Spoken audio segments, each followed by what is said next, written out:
Joining us today in the audience are 7 women who lost their loved ones to this mostly silent epidemic.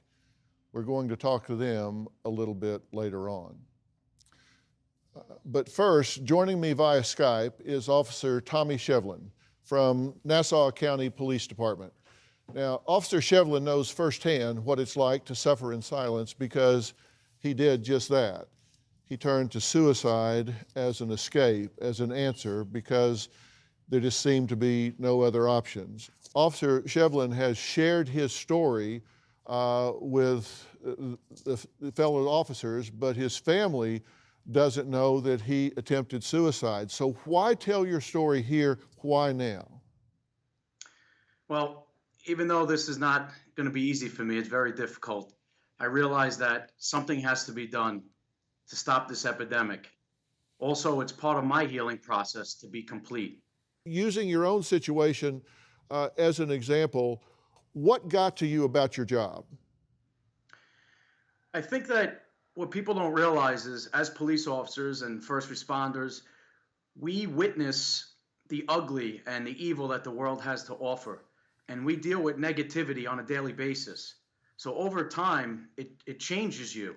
You're in life or death situations on the street, and people think that's the exception, when in fact, just simply through car accidents, it doesn't even have to be a crime with a shooting, just car accidents, you can be thrust into that situation where you're driving down the street one minute, and the next minute, you're trying to save a child's life. That's one of the most difficult calls that any police officer can be involved with.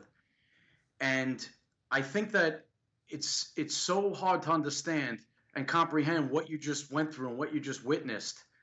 And when you go home, you're still in shock. And think about the lack of communication that you have with your family when, you know, they're dealing with regular everyday things, and you have responsibilities as a family member of the household. And at the end of the day, all you want to do is go in your shower and cry for not being able to save the baby. And, and it's very hard to communicate. When it comes to the job, officers are fearless. But Officer Shevlin says it is actually fear that forces many to struggle in silence. Every month in America, a police officer takes his or her own life, leaving behind a family, friends, and fellow officers. This is our message to you. Each year, we lose more officers to suicide than by any other means. This is a preventable national tragedy. Officers are not alone. I will listen. My brothers and sisters struggle in silence. I will listen. The loss of an officer tears us all apart. I will listen. These officers have been lost, but not forgotten. End the stigma from seeking help today. We will listen.